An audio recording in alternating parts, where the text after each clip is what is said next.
वो है Delhi Amritsar Katra greenfield expressway.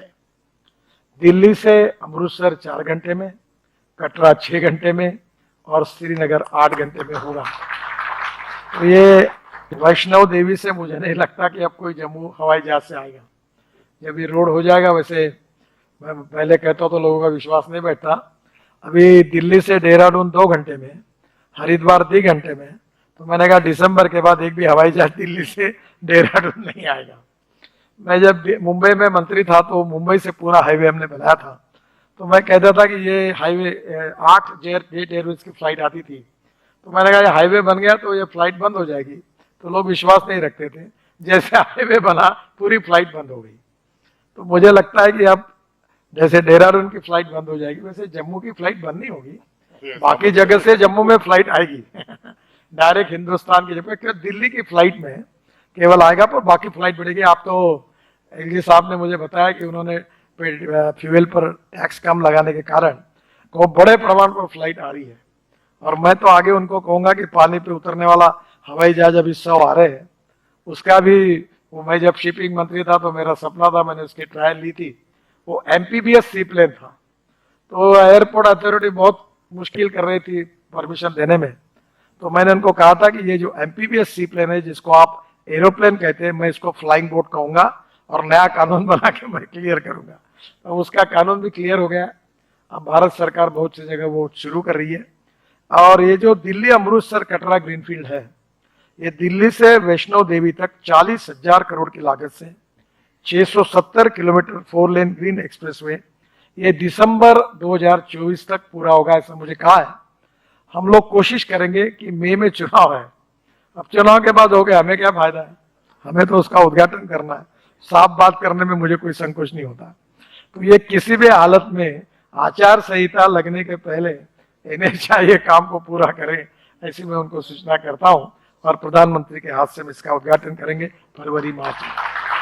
और अब आप कश्मीर से कन्याकुमारी ये सपना पूरा होगा।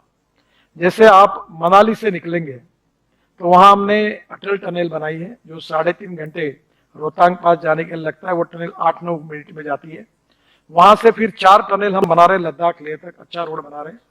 और उसके बाद में लद्दाख लेह से जोजिला टनल है, जोजिला टनल के बाद जेडमोर है, जेडमोर से श्रीनगर है, और श्रीनगर से आकर आप कटरा रोड से डायरेक्ट दिल्ली जाओगे, अमृतसर रोड से दिल्ली।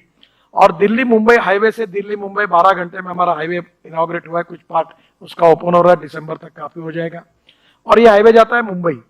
आपको उसको हमने सूरत को वहां रोकेंगे, और सूरत से नासिक, नासिक से अहमदनगर, अहमदनगर से सोलापुर, सोलापुर से कर्नूल। उसमें 3 पैकेज का भूमि पूजन प्रधानमंत्री ने काम भी शुरू कर दिया है।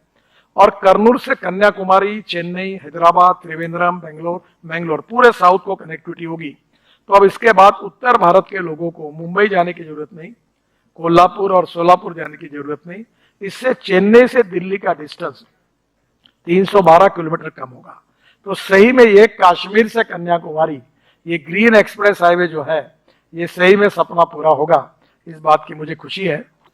एक कटरा का जो यह इंटरनेशनल मॉडल है, उसमें बस स्टेशन है, कन्वेंशन सेंटर्स है, बस पोर्ट में सोलर पावर है, वेस्ट मैनेजमेंट सिस्टम है, यूज वाटर रिसाइकलिंग है, रेन वाटर हार्वेस्टिंग है, वहाँ हेलीपैड्स बनाए गए हैं, निजी और सरकारी बसों के लिए पार्किंग है, इलेक्ट्रिक बसों के लिए चार्जिंग पॉइंट है, यात्रियों के लिए एयर कंडीशनर वेटिंग रूम है, कार स्कूटर पार्किंग है, शुद्ध पेयजल शौचालय है, electric real time sign board है, सामान लॉकर है, वाईफाई है, मोबाइल चार्जर है। अब इंटरनेशनल स्टैंडर्ड की जितनी जितनी सुविधा होती है सब इसमें है।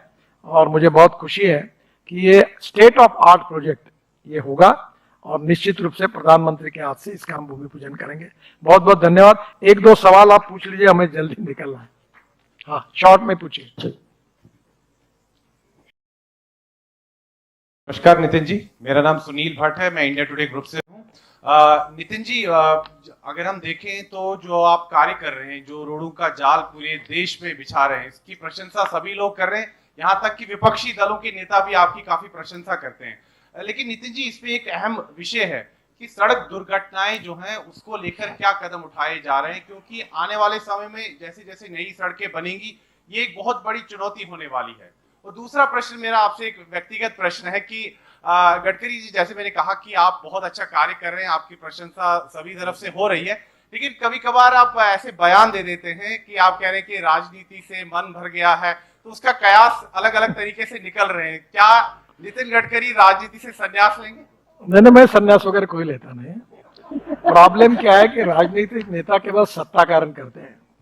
मैं किसानों में कम से कम प्रोजेक्ट चलाता हूँ, बहुत से 2,500 करोड़ टर्नओवर है और 20,000 लोगों को रोजगार मिला है। मैं ऑर्गेनिक फार्मिंग, बायोफ्यूल्स, ये हैंडलूम, हैंडीक्राफ्ट, इसमें रुचि में काम करता हूँ। तो मैंने कहा कि ये काम में ज्यादा समय देने की मेरी इच्छा है। दुर्भाग्यवश कोई तो भी एक पत्रकार, आप जरा याद रखना मेरी बात को, एक गलत न्यूज देता है अपने वेबसाइट पर, 4 घंटे के बाद निकाल लेता है और देश भर की मीडिया रात भर कार्यक्रम, गडकरी ने क्या कहा, उसने क्या कहा, आप चलाते हो। This is a question related the credibility of the media. मैंने ऐसा कहा नहीं था। दूसरी बात, रोड सेफ्टी का बहुत इंपॉर्टेंट इशू है और मैं ये स्वीकार करता हूं कि इसमें हमको और काम करना है। रोड इंजीनियरिंग, ऑटोमोबाइल इंजीनियरिंग में काम किया हमने, इन्फोर्समेंट में नया एक्ट लाया, ब्लैक स्पॉट को इम्प्रूव किया। पर मैं 8 साल के बाद ये समझ में आया मेरे कि ये रिलेशन है ह्यूमन बिहेवियर के साथ। रेड सिग्नल लगा तो रुकना चाहिए, मोबाइल कान में लगाकर स्कूटर कार नहीं चलानी चाहिए, लेन डिसिप्लिन का पालन करना चाहिए। तो हम मीडिया भी सहयोग कर रही, लोग भी कर रहे, पर ये बात है जो दुख के साथ कहता हूं कि अभी भी इसमें हम समाधानकारक काम नहीं कर पाए। हर साल 5 लाख एक्सीडेंट होते हैं, 1.5 लाख मौतें होती है, 3% जीडीपी उसमें जाता है देश का, और we are highest in the world. हम कोशिश कर रहे हैं, आप सबके सहयोग से जरूर करेंगे। बाकी एक बात आपने जो पूछी कि ये काम मैं अकेला नहीं करता, हमारे अधिकारी, हमारे कॉन्ट्रैक्टर एक टीम के रूप में रात दिन काम करते हैं और वो भी मेहनत करते हैं। तो ये क्रेडिट मेरा अकेले का नहीं है। कभी कभी मिनिस्टर होने के नाते मुझे और डॉक्टर साहब को क्रेडिट मिलता है, but that credit goes to all team work और contractor, labours, engineers, authority engineers, independent engineers, राज्य सरकार का सहयोग, रेवेन्यू के अधिकारी, इन्वायरमेंट फॉरेस्ट के अधिकारी, क्योंकि हिंदुस्तान में कोई काम करो नहीं कहता, जो आता बोलता काम बंद करो पहले। तो ये आप लोग कम से कम सहयोग करते हैं, इसी के कारण credit goes to all the stakeholders. Thank you.